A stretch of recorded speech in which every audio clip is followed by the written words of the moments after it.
ọmọ tó jáde tó ní Àgbàlá Gabriel bá òun sùn.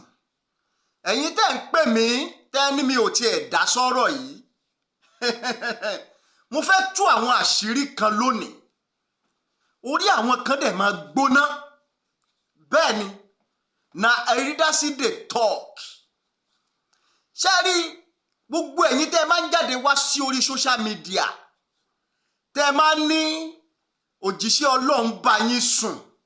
Ẹ jẹ́ kí lè jẹ́ first and the last fún yín. Ẹ̀yin èèyàn wa, arákùnrin yìí ó tú àwọn àṣírí kankan nípa bí gbogbo ọ̀rọ̀ Àgbàlá Gabriel bí ó ṣe ṣẹlẹ̀ láti bẹ̀rẹ̀ títí dé ìparí. Àwọn àṣírí yìí la fẹ́ jẹ́ kí ẹ gbọ́. Ẹ̀yin èèyàn wa, ó yá ẹ jẹ́ ká tẹ̀síwájú nínú fọ́nrán yìí kí a gbọ́ bí gbogbo rẹ̀ ṣe lọ. Bẹ́ẹ̀ ni, àti ẹ̀yin àti ẹni tó ń gbé fídíò yẹn jáde tí nǹkan ò bá fẹ́ ṣe ẹ̀yin méjèèjì kí lè jẹ́ first and the last fún yín. Ṣé wá rí ẹ̀yin òjíṣẹ́ Ọlọ́run ẹ wá kẹ́ gbọ́rọ̀ ẹ̀. Ṣé rí tó bá ní agbára láti fẹ́ ìyàwó méjì àbí mẹ́ta àbí mẹ́rin jù bẹ́ẹ̀ lọ tó ní agbára ẹ̀ tí yóò fi gbójú kúrò lára àwọn ọmọ ọjọ́ àbí àwọn ènìyàn ní fífẹ́, ẹ jẹ́ kó lọ fẹ́ ìyàwó kó ṣe márèjì pẹ̀lú wọn. Àwọn ọmọ burúkú yìí ẹ jẹ́ gbójú kúrò lára wọn pátápátá. Wọn ò ní nǹkan kan tó fẹ́ fi ọ́fà wa ju pé wọ́n fẹ́ wá bà tiwa jẹ́ lọ. Ọlọ́run ẹ jẹ́ kúrò nínú òfin ọkọ kan aya kan, òfin burúkú yẹn ẹ jẹ́ ká kúrò ńbẹ̀. Kò lè pè wá, kò lè pè wá. Apostle Paul ló sọ, Jésù gan ò sọ̀rọ̀ lórí ọkọ àti ìyàwó. Apostle Paul ló sọ. Apostle Paul tó dẹ̀ sọ̀rọ̀ yẹn ó tún padà sọ, ó ní tá bá rí ẹni tí ó lè mú ara tí ò lè mára dúró bíi tòun yìí ó ló lè fẹ́ yàwó. Apostle Paul kọ́ ló máa sọ bí mi ó ṣe ṣe láìfù mi. Bẹ́ẹ̀ ni, tẹ́ ẹ bá ń wá wèrè obìnrin tó ti di dìgbòlugi, ẹ lọ sílé àwọn pásítọ̀. Bẹ́ẹ̀ ni, ẹ lọ sílé àwọn pásítọ̀. First wife ló dẹ̀ pọ̀ jù. First wife ló pọ̀ jù nínú àwọn tó máa ń ṣe wèrè yẹn. Torí pé wọ́n ti mọ̀ pọ́kọ wọn ò lè fẹ́ yàwó méjì. Òfin ti mú ọkọ wọn lọ́wọ́. Ọ̀pọ̀lọpọ̀ ìyàwó pásítọ̀ ló ti ọ̀pọ̀lọpọ̀ pásítọ̀ sírú àwọn wàhálà àdánwò báyìí. Ìmí máa fọ́kọ ẹ̀ ní times table tí ó fi máa bá a sùn ni.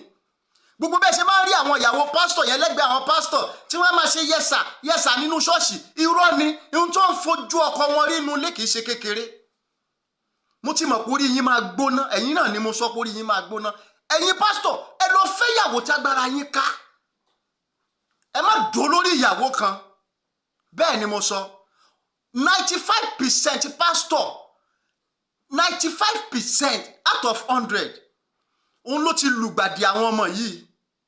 5 tó kù gan nínú 100 yẹn, 5 tó kù gan ó mú ọyàn ṣùgbọ́n kò débẹ̀ kó bá sùn bọ́ ó mú ọyàn. Tẹ́ bá tàka òṣì kan sẹ́yìn máa lẹ sí àmọ́ yín ẹ̀yin pásítọ̀ onírò òṣì yìí. Bẹ́ẹ̀ ni mo sọ fún yín, pásítọ̀ 95% pásítọ̀ ló ti lùgbàdì àwọn ọmọ yìí. 5% tó kù ó mú ọyàn àbí kó tẹ ọyàn. Ẹ wá ń tàka òṣì kan sẹ́yìn nípasẹ̀ àwọn ìyàwó pásítọ̀ yìí.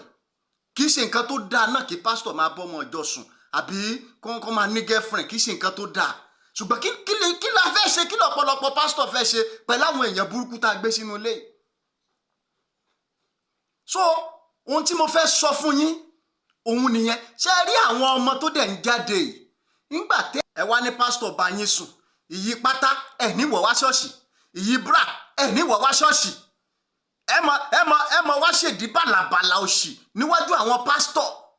Aago 12 wọ́n ti parí ìsìn, ẹ̀ẹ́dẹ̀ jókòó sí ṣọ́ọ̀ṣì dáago 6 dáago 4. Kí lẹ̀ ń wá káàkiri? Kí nìkan tẹ̀ ń wá? Kí nìkan tẹ̀ ń wá? Tó bá tún bí yín dá àtẹ̀yìn àtàwọn tó ń gbé fídíò yẹn, ẹ tún wá sórí social media kẹwàá ní pásítọ̀ kan bá yín sùn. Nígbà tó ń fún yín lówó tí gbogbo ẹ̀ ń dùn àmọ́ tíjà bá ti wá dé láàrin yín báyìí, ẹ wá bọ́ sórí social media. Ìgbà yẹn lẹ́wàá mọ̀ pé ó yẹ kẹ́ sọ̀rọ̀ pásítọ̀ yẹn láì dá. Ó bí yín dá, ẹ tún wá sórí social media kẹ́ wá sọ̀rọ̀ yìí. Ẹ̀yin ọmọ játijàti, ẹ̀yin pásítọ̀ ẹ já mójú kò lára àwọn ọmọ yìí pátápátá. Tó bá máa dùn àwọn ìyàwó yín kó dùn wọ́n, ẹ lọ fẹ́yàwó lé wọn. Tẹ́ ẹ̀ fi ní tiẹ̀ wojú àwọn ọmọ òṣì yẹn mọ́.